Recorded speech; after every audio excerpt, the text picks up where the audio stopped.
블렌더에서 이 뷰포트를 어떻게 보여지게 하냐는 여기 우측 상단에 와이어프레임, 솔리드, 머티리얼 프리뷰, 그리고 렌더까지 이렇게 네 가지가 있는데 이 중에서 솔리드를 일반적으로 많이 사용을 하죠. 그래서 이 솔리드 모드일 때 이 우측 아래쪽 화살표를 눌러보면은 아래 옵션즈에 해당하는 항목들이 있는데요. 여기서 이제 아웃라인은 이 오브젝트들이 여러 개 겹쳐 있을 때 그 경계를 어떤 색으로 표시하냐가 되겠습니다. 이게 지금은 까만색이어서 잘 표시가 안 날 수가 있는데 이거를 제가 하얀색으로 이렇게 바꿔보면은 이제 이 경계가 확실히 구분이 되죠. 자, 요것은 이제 원하는 색깔로 표시를 하면은 되겠고요. 다음으로는 캐비티라는 것이 있습니다. 캐비티. 자, 이 캐비티를 체크를 하면은 이 오브젝트에 있는 이 엣지들이 도드라지게 표시가 되죠. 네.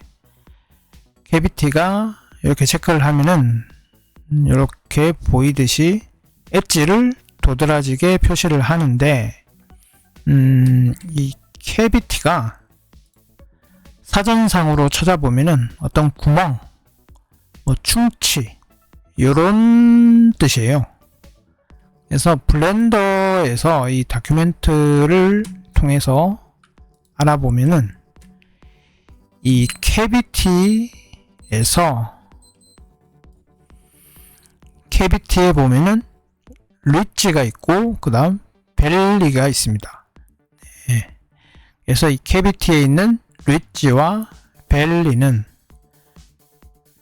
리치는 그 능선이라는 뜻이고요.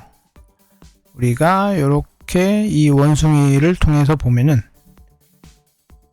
이렇게 튀어나온 부분, 양으로 이렇게 튀어나온 요런 부분들이 리치가 되겠고요.